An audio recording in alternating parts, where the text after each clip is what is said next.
Good afternoon. It's time now for the business wrap. Ntokozo Kumalo is away on her anniversary break. Hope she's having a lovely time. So we're going straight into the hot topic discussions focusing on the heritage and cultural economy with activations across the country today as part of the Heritage Day celebrations. And for more on this conversation, I'm joined by Fika Mokwana from the Gatalenna GTL Trade Investment and Apiwe Nxusani-Mawela from Tolokazi Beer Brewcraft. Ladies, appreciate your time.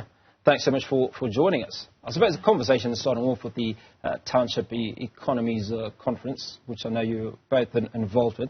So let's start with the Township economy and just how much business is available and what work is being done to grow small businesses in the Township economy. Thank you for having me, firstly. A happy Heritage Day. The Township Economy is an initiative that was started by Fika, who is our chair. So it's about growing township economy and introducing small businesses and growing the small businesses. So I've been fortunate enough to come across him along the path as a young entrepreneur, and he has been very helpful in opening opportunities for my business and introducing my business to other business owners. So Fika, let's talk about you and certainly the opportunities that exist in the township economy. Yes, thank you. Thank you for your time and the viewers out there. So, and happy Heritage again. So today we're talking township economy. Township economy. Early around June, July, we hosted State of Township address because our focus was really on growing township economy. The small businesses are impacted since COVID-19. So most of the businesses were affected and they were closing down. And one of my businesses, as Gatalenna, was one of them that closed. The business was impacted for the last 6 months. So it was heavy, it was difficult, especially when it comes to the financing of the businesses. Also, it's very tough to get access to funding. So with township economy, we really looking to invest or get investors, to come on board in the township so that we grow our economy. Just how big is the township economy? I mean, if we were to put it into rand terms, do you have a figure or an estimate? An estimate, I can say we have plus minus 1.2 or 1.7 billion that is generated in our township, and unfortunately, we are not benefiting out of it. So now we're looking forward to work closely with the government, to work closely with the Department of Economic Development and private companies. We need them because we cannot focus solely on government alone. Even the private sector, we need them. We need collaboration. It's better if we work together, as collaboration or collaborated with the government and private sector to grow our economy in the township. Fika, how are we not benefiting? Where are the challenges? What needs to be done? I mean, you've talked about collaboration. That's the one aspect. But what do we need to do? Yeah, in the township, really we want to grow big because if you can see, we've got the mamas that is sitting in the corner selling those poverty snacks. We've got car wash, we've got saloons. We're looking to have, retail, warehouse, wholesale businesses that will disseminate or that will distribute, to our small SMMEs. Because now we are just stagnant. And if you can check what can I say, the spazas, we don't have spaza shops currently. We've got foreigners that are mushrooming our townships. So when are we growing? When are we going to grow if our foreigners are mushrooming our township? Because we need really to grow. We don't have spaza shops currently. So I'd like to talk. In fact, I'm going to speak to Apiwe now. But yes. Coming back, something for you to think about in the meantime is entrepreneurship. Yes.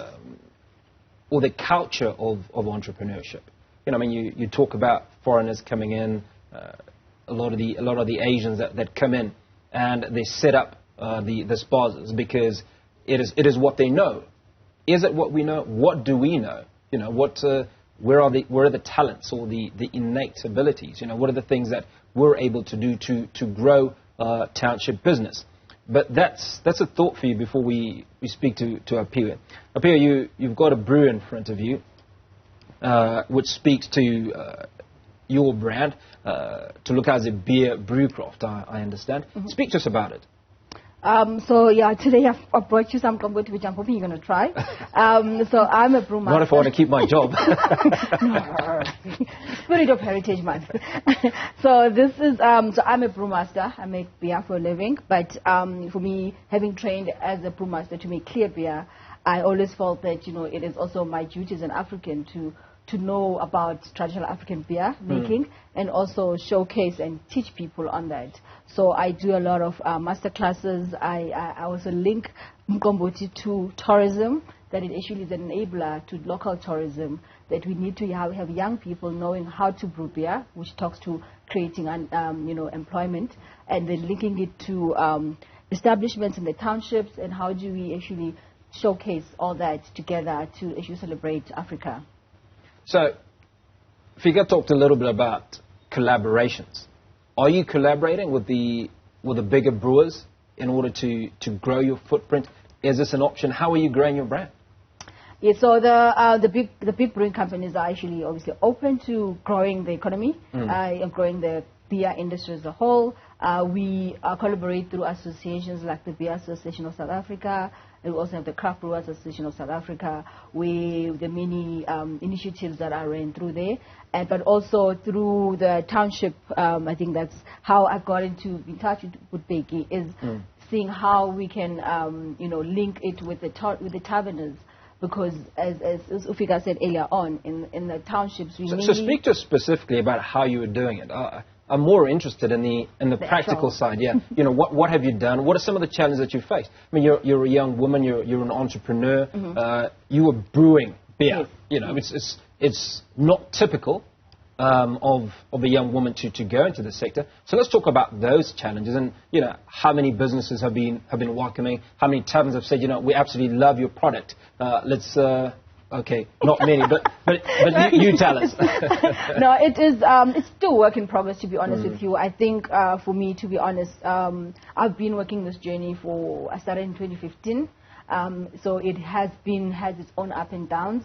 Things are easier today. I would say, you know, you are able to sit in rooms with the big companies and talk about, you know, the way forwards, what is possible. In terms of the retail space, it has been for a very long time dominated by the big brands. But one of the key things I learned coming out of COVID is how people are welcoming more of local products. People are welcome to trying new things, and that has enabled me to actually get into different outlets. And then in terms of the retailers, they are more now, not as many as I'd love to, but yes, but definitely we are on the right track. And having platforms like this, and having people like Abo Sisfika here, who are also on the other side, pushing for us and pushing to open those closed doors for us, it's really been helpful. So Fika, let's come back to you, and certainly, you know, a phrase comes to mind that local is lacquer.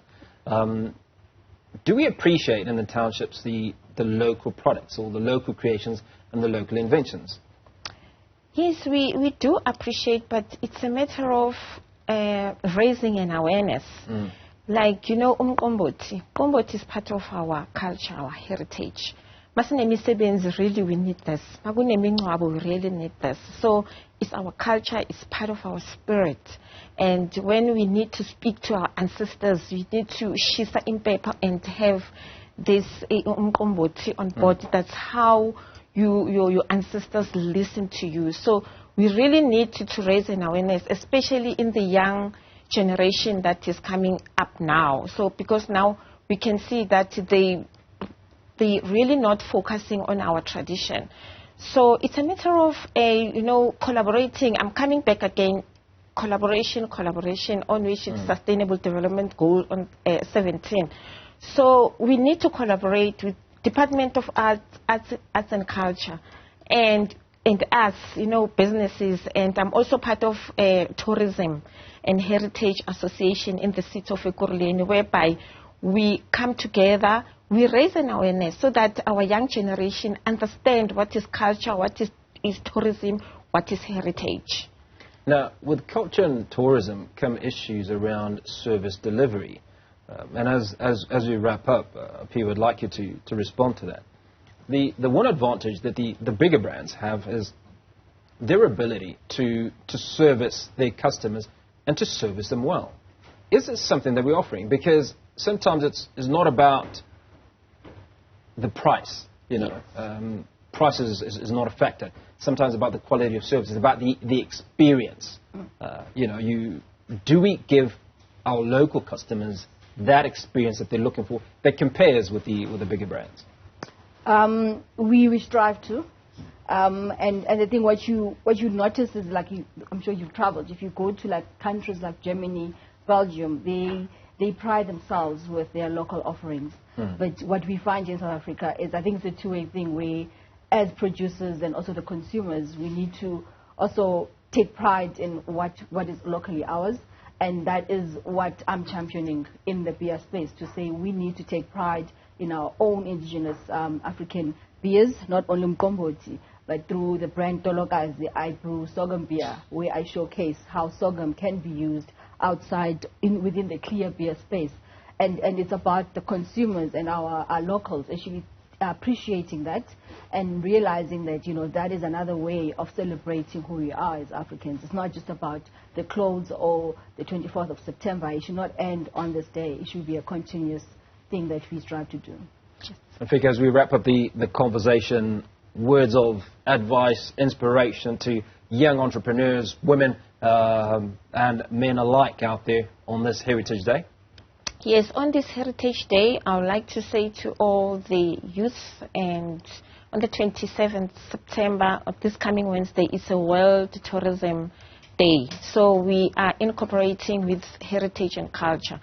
So come to Tembisa at Gatalenna. That's where tourism and culture, you know, come together and get educated in terms of tourism and culture. So we'll be having our